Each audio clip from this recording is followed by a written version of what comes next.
الحمد لله رب العالمين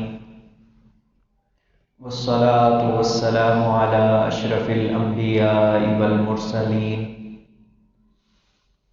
وعلى آله وأصحابه أجمعين أشهد أن لا إله إلا الله وحده لا شريك له وأشهد أن سيدنا ومولانا وملجأنا ومأوانا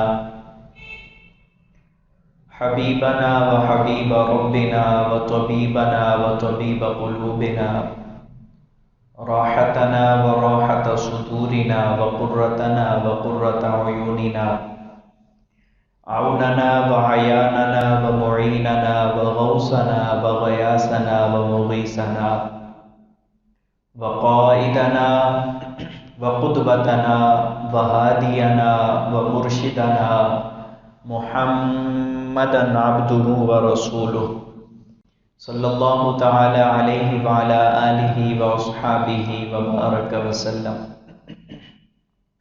أما بعد فقد قال الله تبارك وتعالى في القرآن المجيد والبرهان الرشيد: أعوذ بالله من الشيطان الرجيم بسم الله الرحمن الرحيم. ألا إن أولياء الله لا خوف عليهم ولا هم يحزنون الذين آمنوا وكانوا يتقون. صدق الله مولانا العظيم.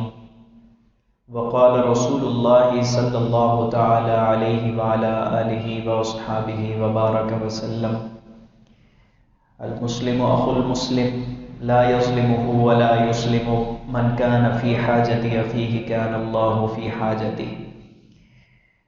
إن الله وملائكته يصلون على النبي يا أيها الذين آمنوا صلوا عليه وسلموا تسليما. اللهم صل على سيدنا ومولانا محمد وعلى آل سيدنا ومولانا محمد وبارك وسلم وصل عليه.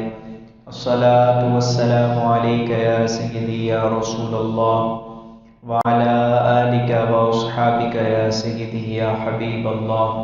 الصلاة والسلام عليك يا سيدي يا نور الله وعلى آلك وأصحابك يا سيدي يا نبي الله.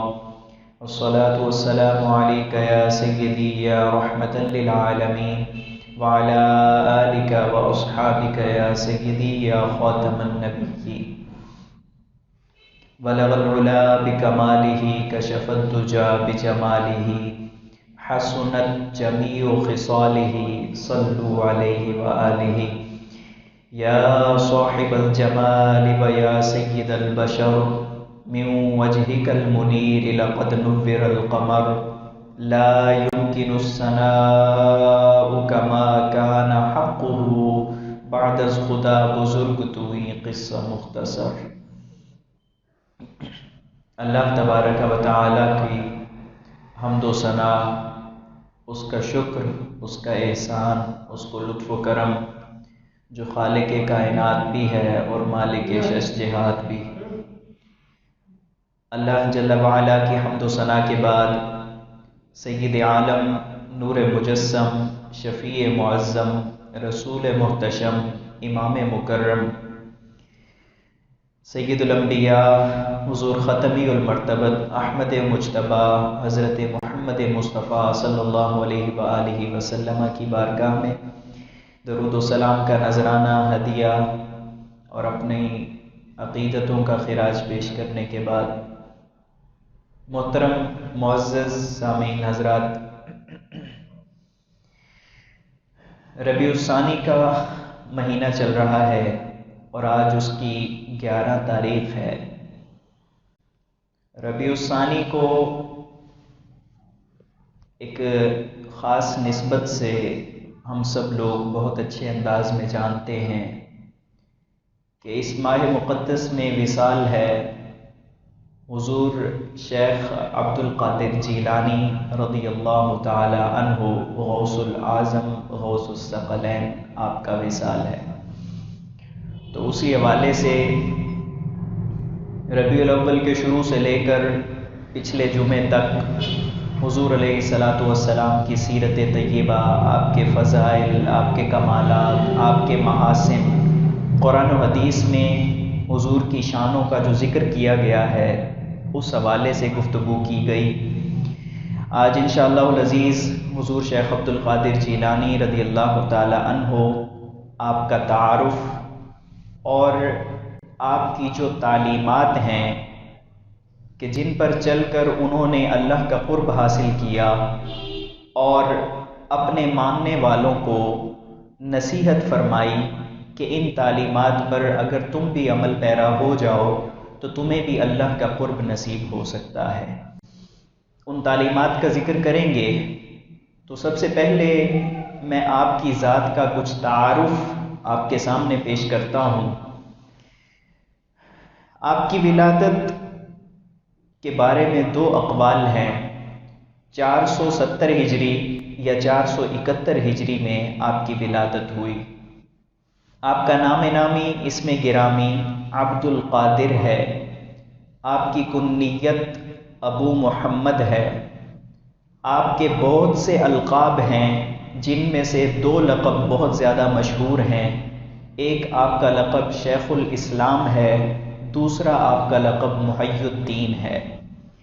شیخ الاسلام وہ شخص ہوا کرتا ہے جو تعلیمات اسلامیہ، دین کے تمام تر مسائل کا احاطہ کیے ہوئے ہوتا ہے اور عظیم عالم دین ہوتا ہے۔ اس وقت کا منفرد یکتا، گوہر یکتا، اس کو شیخ الاسلام کہتے ہیں۔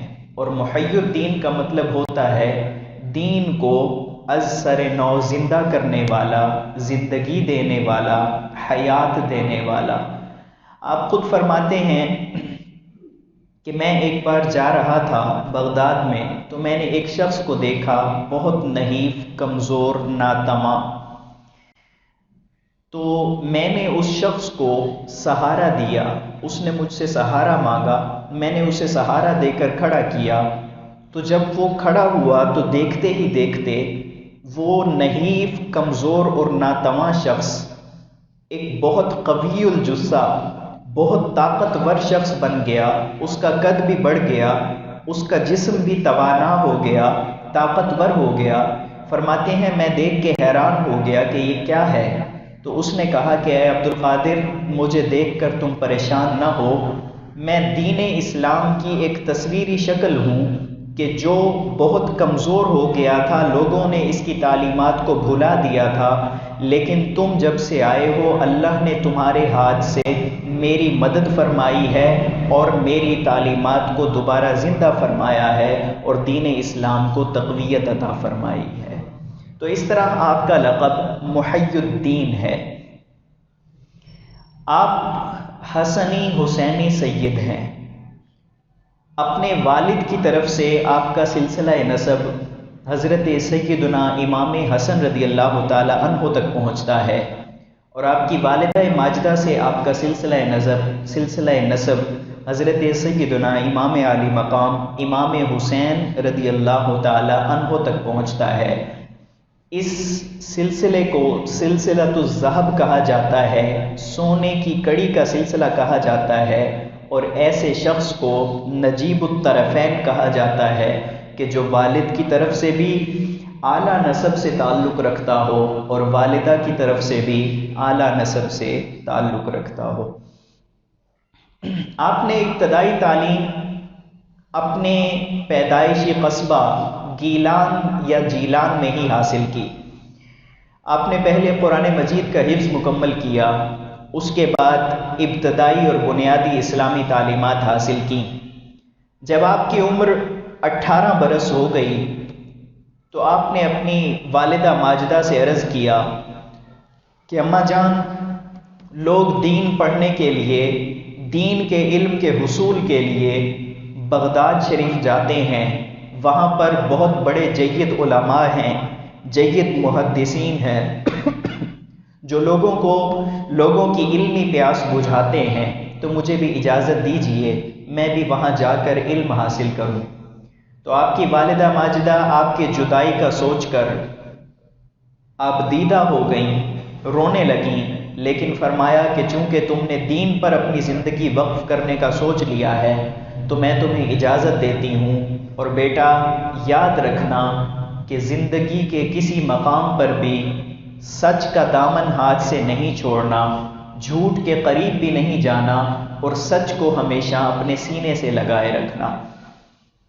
تو آپ سب جانتے ہیں، بلکہ بچہ بچہ اس چیز کو جانتا ہے کہ آپ نے سچ کی وہ مثال قائم کی کہ آپ کے سچ کی برکت سے وہ لوگ جو لوگوں کا دین، ایمان، لوگوں کا مال سب کچھ لوٹا کرتے تھے، وہ دامن اسلام میں آ گئے، تائب ہو کر اللہ کے مقرب بندے بن گئے۔ تو اس طرح 18 سال کی عمر میں آپ بغداد تشریف لے گئے۔ مسلکن آپ حنبلی تھے، حضرت امام احمد بن حنبل رضی اللہ تعالی عنہ کے مسلک کے پیروکار تھے، اور اسی لیے آپ کا ایک لقب امام الحنابلہ بھی ہے کہ آپ حنبلی مسلک پر عمل کرنے والے تمام تر لوگوں کے امام ہیں، سروں کے تاج ہیں۔ آپ نے جب علم حاصل کیا تو علم میں ایسا مقام حاصل کیا، ایسا مقام حاصل کیا کہ اس وقت کے جتنے بھی جید علماء تھے جب آپ کی گفتگو سنا کرتے تھے تو دم بخود رہ جاتے تھے، حیران رہ جاتے تھے، اور اس چیز پر آپ کی تعریف کیا کرتے تھے کہ اللہ نے آپ کو کتنا علمی مقام عطا فرمایا ہے۔ میں بہت دلچسپ سی ایک دو مثالیں آپ کے سامنے آپ کے علم کے حوالے سے پیش کرتا ہوں۔ آپ کے دور میں ایک شخص نے قسم اٹھا لی۔ قسم کیا کھائی کہ میں ایک ایسی عبادت کروں گا اللہ کی کہ جو اس وقت پوری روئے زمین پر کوئی اور نہ کر رہا ہو۔ اس نے قسم اٹھائی کہ میں اللہ کی ایسی عبادت کروں گا کہ جب وہ میں عبادت کر رہا ہوں تو پوری روئے زمین پر کوئی شخص وہ عبادت نہ کر رہا ہو، اور اگر میں اپنی یہ قسم پوری نہ کر سکوں تو میری بیوی کو طلاق ہو جائے۔ بس پتہ نہیں کس موڈ میں تھا، غصے میں تھا، شغل میں تھا، جس بھی موڈ میں تھا، قسم اٹھا بیٹھا کہ میں ایسی عبادت کروں گا جو اور کوئی نہ کر رہا ہو روئے زمین پر، اور اگر میں ایسا نہ کر سکوں تو میری بیوی کو طلاق۔ اب قسم جب اٹھا بیٹھا، پھر بعد میں سوچا کہ یہ میں نے کیا کر دیا۔ اب بھاگا علماء کے پاس، ان سے جا کے عرض کیا کہ جناب کوئی ایسی بات بتائیں۔ کہا ہم تو نہیں کہہ سکتے، تو نماز پڑھ رہا ہو سکتا ہے دنیا کے کسی اور کونے میں کوئی اور نماز پڑھ رہا ہو، تو تسبیح کر رہا ہو، تو استغفار کر رہا ہو، تو اللہ کی تحمید بیان کر رہا ہو، لا الہ الا اللہ کا ورد کر رہا ہو، صدقہ و خیرات کر رہا ہو، قرآن کی تلاوت کر رہا ہو، درود شریف پڑھ رہا ہو، نوافل ادا کر رہا ہو، صدقات دے رہا ہو، تو کچھ بھی کر رہا ہو، ہم گارنٹی نہیں دے سکتے، بلکہ لازمی سی بات ہے کہ دنیا کے کسی بھی جگہ پر، دنیا کے کسی جگہ کی کیا بات ہے، کسی دوسرے محلے میں، کسی دوسرے شہر میں وہی عبادت کوئی اور شخص بھی کر رہا ہوگا تو تیری جان چھوٹتی نظر نہیں آتی، لگتا ہے کہ اب تیری بیوی کو طلاق ہو ہی جائے گی۔ ایک عالم کے پاس، دوسرے کے پاس، تیسرے کے پاس، چوتھے کے پاس، جب ہر جگہ وہ چلا گیا نا تو اب لوگوں کی زبان پر یہ مسئلہ آ گیا، سب لوگوں کے ذہن میں یہ بات آ گئی، یار اس کا کیا جواب ہوگا۔ لوگوں میں یہ بات پھیل گئی، چلتے چلتے چلتے یہ بات پہنچی حضرت شیخ عبد القادر جیلانی رضی اللہ تعالیٰ عنہ کی بارگاہ میں۔ آپ نے جب یہ بات سنی تو آپ نے بغیر کوئی کتاب کھولے، بغیر کسی ریسرچ کیے بغیر فوراً ہی فرمایا اسے کہو یہ حج کرنے مکے چلا جائے، مطاف کو خالی کروا لے، وہاں پر اکیلا طواف کرے، جب یہ طواف کر رہا ہوگا تو دنیا میں کوئی اور شخص طواف نہیں کر رہا ہوگا تو اس کی قسم پوری ہو جائے گی۔ دیکھیے اللہ نے کیا مقام عطا فرمایا کہ وہ جو مسئلہ دیگر علماء بڑے عالم تھے، بڑے جید عالم تھے۔ اگر ہم تاریخ کا مطالعہ کریں، حضور غوث اعظم رضی اللہ تعالیٰ عنہ کے دور میں بڑے جید علماء تھے۔ یہ نہیں کہ ان کے پاس علم نہیں تھا، لیکن جو اللہ نے علم کا کمال حضرت غوث اعظم رضی اللہ تعالیٰ عنہ کو عطا فرمایا تھا، وہ آپ ہی کا حصہ تھا کہ دیگر علماء جب اس مسئلے کو حل کرنے میں عاجز آ گئے اور آپ کے پاس یہ مسئلہ پہنچا تو آپ نے فوراً اس کا حل بتا دیا کہ یہ مکہ چلا جائے، مطاف کو خالی کروا لے، جب یہ طواف کر رہا ہوگا تو اور کوئی طواف نہیں کر رہا ہوگا تو اس کی بیوی طلاق سے بچ جائے گی اور اس کی قسم بھی پوری ہو جائے گی۔ بالکل اسی طرح آپ ایک بار درس دے رہے تھے، آپ کا درس، آپ کا حلقہ بہت مشہور تھا۔ آپ فرماتے ہیں جب میں نے درس دینا شروع کیا تو میرے سامنے ایک شخص ہوتا تھا، وہ 1 سے 2 ہوئے، 2 سے 4 ہوئے، 4 سے 16 ہوئے، 16 سے 32 ہوئے، بڑھتے چلے گئے، حتیٰ کہ جب میں درس دیا کرتا تھا شہر کی جامع مسجد چھوٹی پڑ گئی، شہر کی عیدگاہ چھوٹی پڑ گئی، ہمیں باہر جنگل میں، باہر بیابان میں جا کے درس دینا پڑا۔ اور روایات میں ملتا ہے کہ جب آپ درس ارشاد فرما رہے ہوتے تھے تو 70 ہزار لوگ بیٹھ کر آپ کا درس سماعت فرما رہے ہوتے تھے۔ اور کیفیت کیا تھی کہ جب آپ درس دے رہے ہوتے تھے، قرآن کا درس ہوتا تھا، حدیث کا درس ہوتا تھا، اخلاقیات کا درس ہوتا تھا، معاشرے کی اصلاح کا درس ہوتا تھا، توکل علی اللہ کا درس ہوتا تھا، عبادات کا درس ہوتا تھا، انسانوں سے رویہ، اس چیز کا درس ہوتا تھا، انسانوں کا اللہ سے رویہ، اللہ سے معاملہ، اللہ کی بارگاہ میں اپنے معاملات، اپنے اعمال کیسے پیش کرنے ہیں، اخلاص کا مظاہرہ کیسے کرنا ہے، یہ سب چیزوں کا درس ہوتا تھا۔ 400 علماء بیٹھے ہوتے تھے اور آپ کے درس کو نوٹ کر رہے ہوتے تھے، آپ کی تقریر کو لکھ رہے ہوتے تھے، اور یہ کیفیت تھی آپ کے درس کی۔ آپ درس سے پہلے تلاوت ہوا کرتی تھی، قاری صاحب تلاوت کرتے تھے، تو قاری صاحب نے ایک دن تلاوت کی تو آپ نے جب وہ آیت سنی تو اس آیت پر آپ نے تفسیر بیان کرنا شروع کی۔ علماء وہاں موجود تھے، آپ نے اس آیت کی ایک تفسیر کی۔ علماء میں سے ایک عالم کہتے ہیں کہ میں جو روایت کرتے ہیں کہ مجھے وہ تفسیر پتہ تھی۔ آپ نے دوسری تفسیر بیان کی، انہوں نے کہا مجھے پتہ تھی۔ تیسری، چوتھی، پانچویں، چھٹی، اس ایک آیت کی 11 تفاسیر بیان کی۔ وہ عالم فرماتے ہیں کہ یہ 11 تفاسیر مجھے پتہ تھیں۔ اب 11 تفاسیر جب مکمل ہو گئیں، میں نے کہا یہ تو سب مجھے پتہ ہے۔ اب حضرت غوث پاک رضی اللہ تعالیٰ عنہ نے 12ویں تفسیر بیان کی، انہوں نے کہا یہ مجھے نہیں پتہ۔ 13ویں بیان کی، کہا نہیں پتہ۔ 14ویں، 15ویں، 16ویں، وہ فرماتے ہیں کہ اس دن حضرت غوث اعظم رضی اللہ تعالیٰ عنہ نے اس قرآن کی ایک آیت کی 40 تفاسیر بیان کی، جو کہ ایک مجلس میں اس سے پہلے کسی عالم نے بیان نہیں کی تھی۔ یہ آپ کا علمی مقام تھا۔ اور جب آپ درس دیا کرتے تھے تو اس کی کیفیت یہ ہوتی تھی کہ ایک ایک درس میں سینکڑوں لوگ، ڈکیت، ڈاکو، چور، وہ آ کر آپ کی بارگاہ میں توبہ کرتے تھے کہ ہم آپ کی بارگاہ میں آئے ہیں، اللہ سے دعا کریں کہ اللہ ہمارے گناہ معاف فرما دے اور ہماری توبہ قبول فرما لے۔ وہ اللہ کے مقرب بن جاتے تھے۔ ہزاروں یہودی، عیسائی اور غیر مسلم لوگ آتے تھے، وہ آ کر کلمہ پڑھ کے اسلام کے دامن میں آ جاتے تھے۔ اور بعض اوقات تو آپ کے درس کی کیفیت ایسی ہوتی تھی، آپ کے درس سننے کے بعد لوگ وجد میں آ جایا کرتے تھے، اپنے کپڑے چاک کر لیا کرتے تھے، اور بعض اوقات تو تاب نہ لاتے ہوئے ان کو موت آ جایا کرتی تھی اور وہ شہید ہو جایا کرتے تھے۔ یہ آپ کے اس درس کی تاثیر تھی، وہ درس کا اثر تھا۔ اور وہ درس کیا تھا؟ وہ قرآن و حدیث کی تعلیمات تھیں، وہ اصلاح معاشرہ کے حوالے سے باتیں تھیں، وہ اخلاقیات کا درس تھا۔ خدمت خلق بھی آپ کا ایک خاص خاصہ تھا۔ اللہ کے مقرب بندے، اللہ کے ولی جو قرب حاصل کرتے ہیں اللہ کا، نوافل وغیرہ سے ہٹ کر انسانوں کے ساتھ معاملات میں جو سب سے اوپر چیز ہے وہ انسانیت کی خدمت کر کے انسان اللہ کا مقرب بندہ بن سکتا ہے۔ حضرت غوث پاک رضی اللہ تعالیٰ عنہ حج پر تشریف لے جا رہے تھے، تو حج پر تشریف لے جاتے ہوئے ایک منزل پر آپ نے پڑاؤ ڈالا۔ سفر اس وقت رات کو ٹھہر جایا کرتے تھے، دن کو سفر کیا کرتے تھے، یا اس کے الٹ۔ تو آرام کرنے کے لیے جب رکے تو وہاں کے لوگوں کو پتہ چلا کہ حضور غوث اعظم تشریف لائے ہیں۔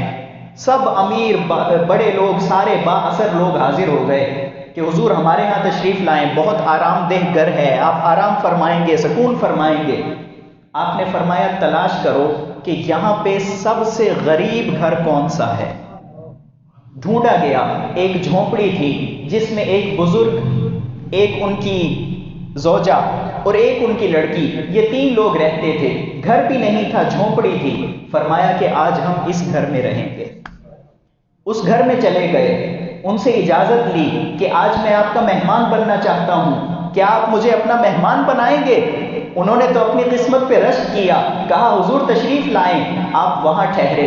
اب کیفیت یہ ہے کہ وہ جھونپڑی حضرت غوث اعظم کے تشریف لانے سے محل بن چکی ہے۔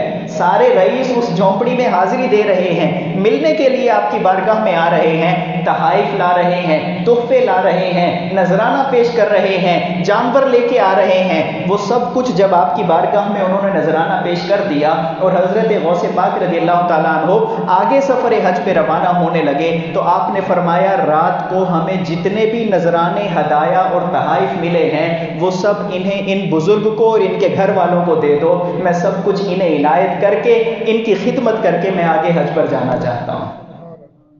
دیکھیے کیا ان کا خدمت خلق کا انداز۔ سلیکٹ وہ گھر کیا جو سب سے غریب لوگوں کا گھر تھا، اور پھر انہیں ایسا نواز کے گئے کہ میں تو کہتا ہوں کہ انہیں پھر کسی چیز کی طلب رہی ہی نہیں ہوگی۔ تو یہ آپ کا انداز تھا۔ آپ کی وفات مبارکہ، آپ کا وصال سن 562 ہجری میں 91 برس کی عمر میں ہوا، تو آپ کی پوری زندگی دین اسلام کی خدمت میں گزری، دین اسلام کو از سر نو زندہ کرنے میں گزری، قرآن و حدیث کی تعلیمات لوگوں میں پھیلاتے ہوئے گزری، اور آپ نے نہ صرف خانقاہ کا قیام کیا بلکہ بہت بڑا مدرسہ قائم کیا جہاں پر آپ صبح و شام صرف، نحو، بلاغت اور دیگر علوم اسلامیہ ان کا درس دیا کرتے تھے اور خود بچوں کو پڑھایا کرتے تھے۔ تو اب جب حضرت غوث پاک رضی اللہ تعالیٰ عنہ کا ذکر خیر کیا جاتا ہے تو ان میں اکثر آپ کی کرامات بیان کی جاتی ہیں۔ کرامات برحق ہیں۔ اللہ تبارک و تعالی جب کسی کو اپنا مقرب بنا لیتا ہے، اپنا دوست بنا لیتا ہے، اپنا پیارا بنا لیتا ہے، تو حدیث مبارکہ، صحیح حدیث مبارکہ کا مفہوم بلکہ ترجمہ یہ ہے، اللہ فرماتا ہے کہ میں اس کا ہاتھ بن جاتا ہوں، یعنی کہ میری طاقت سے وہ پکڑتا ہے، میری طرف سے میری قدرت کی خاص طاقت اس کے ہاتھ میں آ جاتی ہے، میں اس کی آنکھ بن جاتا ہوں جس سے وہ دیکھتا ہے، جہاں تمہاری نظروں کی حد ختم ہو جاتی ہے وہ اس سے آگے بھی دیکھ رہا ہوتا ہے، میں اس کا پاؤں بن جاتا ہوں جس سے وہ چلتا ہے۔ مطلب کہ اللہ تبارک و تعالی اسے خاص کمالات اور اختیارات عطا فرما دیتا ہے، تو کرامت سے انکار نہیں ہے۔ بلا شبہ حضرت غوث پاک رضی اللہ تعالیٰ عنہ کو بہت سی کرامات آپ کی طرف منسوب ہیں، بیان کی جاتی ہیں، لیکن آج ذرا اس سے ہٹ کر ہم کچھ بات کرتے ہیں جتنا ٹائم باقی ہے۔ میں آج فتوح الغیب شریف کا مطالعہ کر رہا تھا تو اس سے مجھے کچھ تعلیمات حضرت غوث پاک رضی اللہ تعالیٰ عنہ کی ملی، جو آپ نے اپنے مریدوں کو واعظ و نصیحت فرمائی، جو آپ نے تعلیمات لوگوں کو بیان فرمائی، ان میں سے کچھ پوائنٹ میں نوٹ کر کے لایا ہوں اور وہ میں آپ کے سامنے بیان کرتا ہوں۔ آپ فرماتے ہیں کہ انسان کے اندر 2 قوتیں ہیں، ایک ہے قوت ایمانی اور ایک ہے نفس کی قوت۔ ایک اس کے سامنے اللہ کی ذات ہے اور ایک اس کے اندر موجود نفس ہے۔ اللہ تبارک و تعالی کی ذات کا، اس کے احکامات کا یہ نفس مخالف ہے۔ اللہ کی طرف سے جو احکامات بندے کو دیے گئے ہیں، جب انسان اس پر عمل کرنے کی کوشش کرتا ہے تو یہ جو ہمارے اندر نفس ہے یہ انسان کو منع کرتا ہے کہ یہ بات نہیں ماننی۔ تو نفس انسان کا اور اللہ کا دشمن ہے۔ تو فرماتے ہیں کہ اگر تو نفس کی مخالفت کرے گا اور اللہ کی اطاعت کرے گا تو سمجھ لے کہ تو کامیاب ہے۔ قد افلح من تزکا، فلاح پا گیا وہ کہ جس نے تزکیہ نفس اختیار کیا۔ تزکیہ نفس کیا ہوتا ہے کہ انسان اپنے اس نفس کو قابو میں کر لے، اسے کنٹرول میں کر لے، اس کی باتوں میں نہ آئے، اس کی باتوں کو تسلیم نہ کرے، بلکہ اس کو رگیدتا ہوا، اسے روندتا ہوا، اسے پچھاڑتا ہوا، اسے شکست دیتا ہوا اللہ کا مطیع و فرما بردار بن جائے۔ جب انسان اپنے اس نفس کو مار دے، اپنی خواہشات کو مار دے، اپنی خواہشات کو کنٹرول میں رکھے اور اپنی خواہشات کو پسے پشت ڈالتے ہوئے اللہ کے احکامات کی پیروی کرے، اللہ اور اس کے رسول کی اطاعت کرے، تو وہ شخص، قرآن فرماتا ہے قد افلح من تزکا، جو اپنے نفس کا تزکیہ کر لیتا ہے بے شک وہ فلاح پا جاتا ہے۔ پھر آپ نے ایک روایت نقل کی کہ اللہ تبارک و تعالیٰ نے حضرت داؤد علیہ السلام سے، برگزیدہ پیغمبر ہیں، ان سے فرمایا کہ اے داؤد میں تیرا منتہائے مقصود ہوں، یعنی کہ ہر انسان کی، ہر مسلمان کی زندگی کا مقصد اللہ کا قرب حاصل کرنا ہے۔ منتہائے مقصود کہتے ہیں اینڈنگ پوائنٹ، ہماری منزل، ڈیسٹینیشن، جہاں ہم نے پہنچنا ہے اسے منتہائے مقصود کہتے ہیں۔ تو ہماری منزل مقصود اللہ کی محبت ہے اور اللہ کا قرب ہے۔